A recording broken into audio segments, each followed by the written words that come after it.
Excellencies, dear participants, I'm pleased to address this year's Africa Dialogue Series under the theme Market and Scale, Unlocking Industrialization through Intra-African Trade. I applaud that you have chosen this theme in line with African Union Theme of the Year, accelerating the implementation of the FCFTA. I commend my sister, Ms. Christina Duarte, United Nations Under-Secretary General and Special Advisor on Africa, as well as Ambassador Fatima Kiari Mohamed, Permanent Observer of the African Union to the United Nations, for co-organizing the ADS in partnership with the relevant UN and AU agencies. I'm very pleased indeed with this partnership on Africa. Africa's outlook on trade and industrial development is facing challenges of the current global crisis, starting with COVID-19, climate change, and the Ukraine-Russia conflict that has exacerbated a food and energy crisis. Of particular concern is the climate change crisis, in which Africa is bearing the brunt, though its contribution to global warming is minimal. Africa is also traversing challenging moments of insecurity, threatening the peace, prosperity, trade, and investments in some of our member states and regions. It is therefore on this ground that implementation of the Africa Continental Free Trade Area and Agenda 2063 project holds the promise for Africa in order to ameliorate these challenges. This brings me to today's topic. One of the bright spots among all these challenges I mentioned is the progress we have made together in operationalizing the Africa Continental Free Trade Area. Just a few years ago, such an achievement was an aspiration at best. The agreement to establish the FCFTA was signed in 2019-18 by 44 countries. The number of signatories increased to 54 within a year. The agreement entered into force on May the 30th, 2019, and from the 1st of January in 2021 onwards, countries are able to trade under the FCFTA. This is a monumental achievement brought about at a remarkable pace thanks to African leadership and political will. The FCFTA covers 55 countries, 1.3 billion people, and a combined GDP of $3.4 trillion. As such, it is the largest free trade area since the entry into force of the World Trade Organization, not only by the number of participants, but also by geographical area.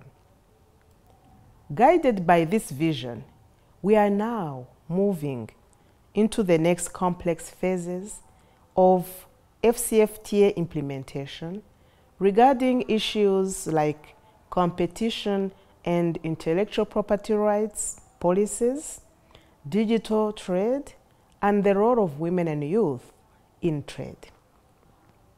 Africa's population is predominantly youth and women. It is the youngest continent in the world, with the median age below 20 and 65% of the population under 25. Africa's dynamic youth and women are the drivers of transformational change in Africa, built from the ground up. Women alone account for an estimated 70% of cross-border traders in Africa, which supports the income of around 43% of the continent's population. We must do justice to the continent's women and youth and pave their way to prosperity and peace, thanks to strengthened efforts in FCFTA implementation. We must create a conducive business environment that promotes inclusion, economic development, and social stability for our continent. To achieve this goal, the continent needs to reverse the past trends of deindustrialization demonstrated by the manufacturing value addition, which stands at a mere 2%. The continuous discovery of our vast minerals wealth should effectively contribute as a base for our industrialization instead of the traditional dependency on raw exports where fuels, ores, and metals have accounted for no less than 60% of Africa's exports in any year since at least 1995, simply volatile, exacerbating budgetary planning. We are now keen on maximizing value addition that can create jobs, accommodating the continent's 120 million African youth that are expected to enter the labor force over the next decade, towards a stable base for Africa's development. Therefore, in this regard, the implementation of the FCFTA must embrace industrialization by focusing on increasing productive capacities.